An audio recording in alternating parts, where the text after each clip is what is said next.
ఆచా coding tutor training ఇచ్చి permanent IT job ఇస్తారు. 9697969788.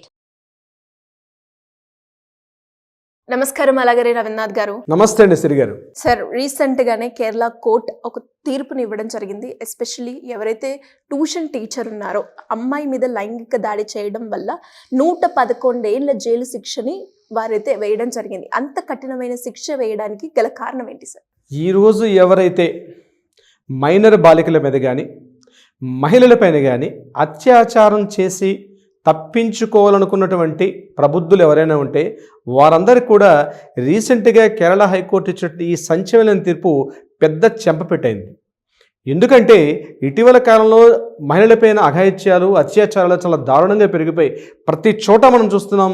ప్రతిరోజు పేపర్లో దీనికి సంబంధించిన న్యూస్లు వస్తున్నాయి, ప్రతిరోజు కథనాలు వినిపిస్తున్నాయి. అయితే చాలామంది ప్రజలకు అభిప్రాయం ఏంటంటే కోర్టుల్లోకి వెళ్తే ఈ కేసు త్వరగా పరిష్కారం అవ్వదు, తొందరగా రిజల్ట్ రాదు, దీనివల్ల అమ్మాయిలు చాలా మానసికంగా వేదన అనిపిస్తారు అని రకరకాల అభిప్రాయాలతో ఈరోజు ఏదైతే సోషల్లో ఉన్నారో అటువంటి వారికి ఇప్పుడు మనం చెప్పబోయే న్యూస్ నిజంగా న్యాయస్థానాల మీద ప్రతి ఒక్కరికి కూడా ఒక సత్వర న్యాయం జరుగుతుంది, ఆ అమ్మాయికి సరైన న్యాయం జరుగుతుంది అని చెప్పి ఒక అభిప్రాయం కలగడం నిస్సందేహంగా జరుగుతుంది. ఒక అభిప్రాయం, ఒక మంచి అభిప్రాయం కలిగే విధంగా నిన్న కేరళ హైకోర్టు జనవరి 1 ఇచ్చిన తీర్పు ఏదైతే ఉందో అద్భుతమైన తీర్పు ఇచ్చింది కేరళ హైకోర్టు. ఎందుకంటే చిన్న విషయం కాదు, ఒక మహిళ అఘాయిత్యం విషయం పరిధిలో అంటే విషయం వివరాల్లోకి వెళ్ళినట్లయితే 111 సంవత్సరాల కఠిన కారాగార శిక్ష విధించింది కేరళ హైకోర్టు.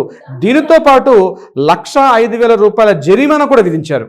ఒకవేళ జరిమానా చెల్లించిన పక్షంలో మరొక ఏడాది పాటు జైల్లో ఉండేటట్టుగా కోర్టు అంత భయంకరమైన ఉత్తర్వు ఇవ్వడానికి కారణం ఏమిటి, ఎందుకు ఈ రకమైన జైలు శిక్ష చేయమని చెప్పి ఆ ప్రబుద్ధుడికి ఇవ్వడం జరిగింది అంటే ముఖ్యంగా ఈ సంఘటన కేరళ ప్రాంతం జరిగింది. మన దేశంలో కేరళ తెలుసు, అది కూడా అవసరమే. కాబట్టి కేరళ ప్రాంతం జరిగిన ఈ దుర్ఘటన ఏంటంటే ఇతడు యాక్చువల్గా ఈ 44 ఇయర్స్ ఇతను ఒక ప్రభుత్వ ఉద్యోగం అవుతూ ఉన్నప్పుడు కూడా ఇంటి దగ్గర ట్యూషన్ చెప్పేవాడు. ఇంటి దగ్గర ట్యూషన్ చెప్తూ ఇంటర్ విద్యార్థుడు ఒక అమ్మాయికి మ్యాథ్స్ ట్యూషన్ చెప్తా అని చెప్పి ఇంటి దగ్గర అమ్మాయిని పిలిపించుకుని ట్యూషన్ చెప్పాడు. ఈ తంతు మెల్లగా జరుగుతుండగా వీడు ఏం చేశాడంటే అమ్మాయి మీద కొద్ది రోజుల పాటు తెలియకుండా ఆ అమ్మాయికి భయపెడుతూ భయకంపితం చేస్తూ ఎవరికైనా చెప్తే నేను చంపేస్తానని చెప్తూ ఆ అమ్మాయి మీద ఒక అఘాయిత్యాన్ని కూడా చేయడం జరిగింది. అక్కడితో ఈ ప్రబుద్ధుడు ఆగాడా? ఆగలేదు. ఆ యొక్క కంప్లీట్గా ఫొటోస్ ఇమేజెస్ అన్ని కూడా మొబైల్లో తీసుకొని వాటిని గట్టిగా నువ్వు ఎవరికైనా చెప్పావంటే ఈ ఇమేజెస్ అంతా కూడా నేను ఫేస్బుక్లో కానీ పూర్తిగా సోషల్ మీడియాలో ప్రచారం చేస్తాను, మీ పేరెంట్స్ కూడా చెప్పకని చెప్పి ఇంకా గట్టిగా చెప్తే నేను చంపేస్తానని చెప్పి కూడా అతను ఆ అమ్మాయి మీద బెదిరింపులకు పాల్పడ్డాడు.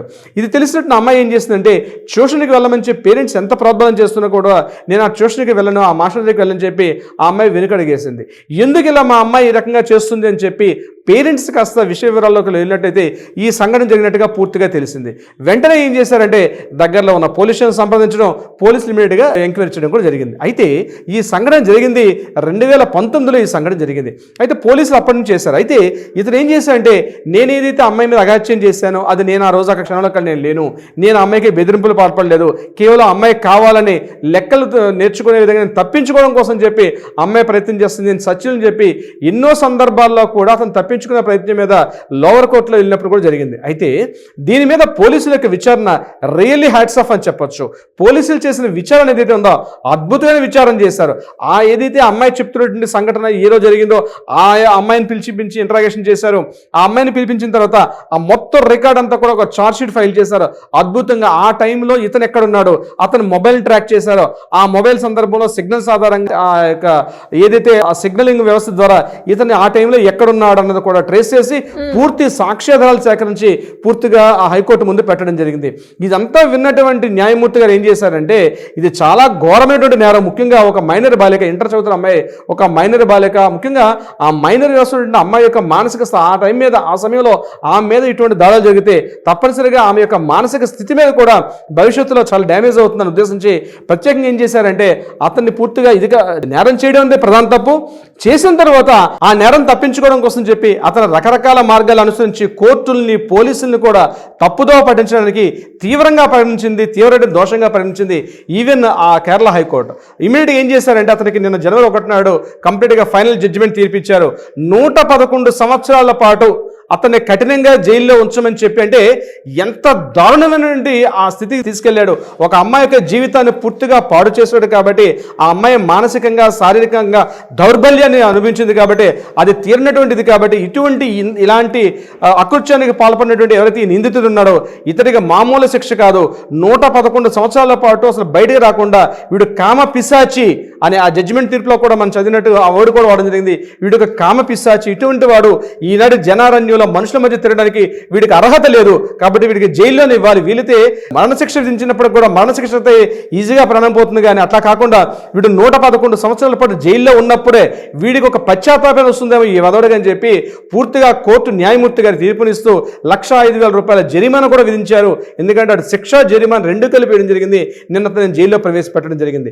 నేను ఎందుకు దీన్ని మనం ఒక వీడియోగా చేస్తున్నాం అంటే ప్రధానంగా సిరి గారు, ఈ రోజు ఎవరైనా ఒక సాహసం ఒక అమ్మాయి ఒంటి మీద చెయ్యి వేయాలంటే కూడా ఈ వార్త చూసిన వాడు తక్షణం విరమించుకోవాలి. న్యాయస్థానాల మీద పూర్తిగా ఒక నమ్మకం జరగాల్సినటువంటి పరిస్థితి కూడా ఉంది. ఎందుకంటే ఇది చాలా తీవ్రమైన శిక్ష. ఒక మైనర్ బాలిక కావచ్చు, ఒక మహిళ కావచ్చు, ఒక మహిళ మీద చెయ్యి వేయాలన్నా, ఆమె మీద తప్పుడుగా ప్రవర్తించాలన్నా, ఒక తప్పుడు ఉద్దేశంతో ఆమెను ఏమైనా చెయ్యాలనుకున్నా ఇమ్మీడియట్గా అటువంటి వాడికి చెంపపెట్టు కావాలంటే మన భారతదేశంలో కూడా చట్టాలు న్యాయాలు ఉన్నాయి. కేవలం విదేశాల్లోనే కాదు అని చెప్పి మనం ఉదాహరణలు తీసుకొని చెప్తాం. అదే దుబాయ్లో చేసి ఈ రకంగా ఉంటుంది, కువైట్లో అయితే చేతికి చెయ్యి, కాళ్ళకి కాలు, అంగానికి అంగం తీస్తారు కాబట్టి ఇక్కడ కూడా అటువంటి రావాలని చెప్పి చాలా మంది సామాజికవేత్తలు ఏదైతే కూస్తున్నారో వాళ్ళకి చెంపపెట్టుగా నిన్న కేరళ వచ్చినటువంటి ఈ తీర్పు ఏదైతే ఉందో నిజంగా హ్యాట్స్ ఆఫ్ అని చెప్తున్నారు. ముఖ్యంగా మహిళా సంఘాలన్నీ కూడా దీన్ని హర్షదాయకంగా దీన్ని స్వీకరించారు. ఎందుకంటే ఇట్లాంటి చట్టాలు, ఇటువంటి తీర్పులు వచ్చినప్పుడే ఎవరికైనా పురుషుల్లో ముఖ్యంగా ఈ అమ్మాయిని తప్పుగా ఆలోచించాలన్నా, తన సోదరగా తన తల్లిగా భావించాలి తప్ప చెడుగా ఆలోచించే ఉద్దేశం ఉంటే ఇట్లాంటిగా మన కోర్టులు కూడా తీర్పులు ఇస్తాయని చెప్పడానికి పెద్ద ఉదాహరణ నిన్న హైకోర్టులో వచ్చింది, కేరళ హైకోర్టు వచ్చిన తీర్పు. అట్లీస్ట్ ఈ వీడియో ద్వారా అయినా అనేక సంఘాలు జరుగుతున్నాయి, ప్రతిరోజు జరుగుతున్నాయి, ఇప్పటికైనా ఫుల్ స్టాప్ పెట్టాలనే ఉద్దేశంతో కేరళ హైకోర్టు ఇచ్చిన ఈ తీర్పు ఏదైతుందో రియల్లీ కేరళ హైకోర్టు ఇచ్చిన న్యాయమూర్తి గారికి అందరికీ కూడా మన అభినందన తెలుపుతూ, ఇటువంటి ఎవరైనా చేయాలంటే కూడా ఈ వీడియో ద్వారా అట్లీస్ట్ ఇంత భయంకర తీర్పు ఉన్న భయపడి ఇప్పటికైనా విరమించుకోవాలి డియర్ ఫ్రెండ్స్. డెఫినెట్గా సార్, నిజంగా చెప్పాలి అంటే ఇలాంటి ఆలోచన వచ్చినా, ఇలాంటి పనులు చేయాలి అనుకున్నా కూడా మనం ఎన్నోసార్లు ఎంతో మంది గురించి, ఎన్నో ఇష్యూస్ గురించి మనం మాట్లాడుకోవడం జరిగింది. న్యాయం కావాలి, న్యాయం న్యాయం న్యాయం అని. ఫైనల్గా కోర్టు నుంచి కూడా మనకు ఒక మంచి సపోర్ట్ అయితే దొరుకుతుంది, ఇలాంటి వాళ్ళకి ఖచ్చితంగా శిక్ష పడుతుంది అని చెప్పడానికి ఇది ఒక best example. Thank you sir, thank you so much. Thank you so much Siri గారు.